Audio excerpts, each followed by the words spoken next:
نحمدہ و نصلی علی رسولہ الکریم، پارہ نمبر 27 سورہ رحمان میں ارشاد ربانی ہے، جو اپنے ولیمن خاف مقام ربہ جنتان، جو اپنے رب کے حضور کھڑا ہونے سے ڈرے اس کے لیے دو جنتیں۔ اس کا کیا مطلب ہے؟ دیکھیں، اس کا مطلب یہ ہے کہ جو بندہ اپنے گناہوں کو چھوڑ دے، فرائض کی پابندی کرے، نماز پڑھے، آج مسلمان مرد عورت پر 5 وقت کی نماز پڑھنا فرض ہے، رمضان کے روزے رکھے، حج فرض ہے تو حج کرے، زکوٰۃ فرض ہے زکوٰۃ ادا کرے، یہ مراد ہے، ٹھیک ہے جی۔ تو اللہ تعالیٰ اس کو دو جنتیں عطا کرے گا۔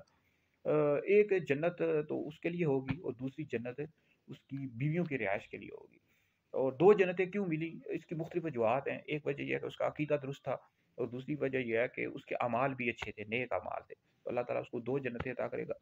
ایک جنت سے مراد جنت نعیم ہے، دوسری جنت سے مراد جنت عدن ہے۔ تو اتنا بڑا صلہ ہے۔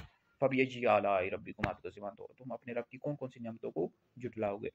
تو اس حوالے سے بھی میری ویڈیوز، سورہ رحمان کے حوالے سے میری ویڈیوز، مفتی دانش شادری میرا یوٹیوب چینل آپ سرچ کر لیں، وہاں پر موجود ہے۔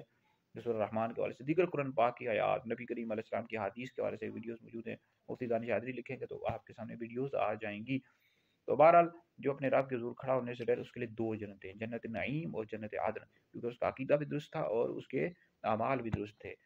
تو لہٰذا یہ ہے کہ ایک جنت اس کے لیے ہوگی اور ایک جنت اس کے بیویوں کی رہائش کے لیے ہوگی۔ تو یاد رکھیں، اہل سنت ہی جنتی جماعت ہے، باقی اس کے بعد جتنے فرقے ہیں دوزخی ہیں۔ اہل سنت سے مراد سنی، حنفی، شافعی، مالکی، حنبلی، باقی جتنے فرقے ہیں، وہابی، دیوبندی، روافض، شیعہ، سب پر لازم ہے توبہ کریں اور اہل سنت کے عقیدے پر آئیں۔ اہل سنت ہی وہ مبارک جماعت ہے جو نبی کریم علیہ السلام کے تمام صحابہ اور اہل بیت سے عشق اور محبت کرتے ہیں۔ اہل سنت کا بیڑا پار اصحاب حضور نجم ہیں اور ناؤ عطرت رسول اللہ کی۔ اہل سنت کا یہ عقیدہ کہ انبیاء علیہ السلام کے بعد سب سے افضل ابو بکر ہے، پھر عمر ہے، پھر عثمان ہے، پھر علی ہے۔ جو شخص مولا علی کو ابو بکر عمر سے افضل بتائے، ایسا شخص گمراہ بدین ہے اور اہل سنت سے خارج ہے۔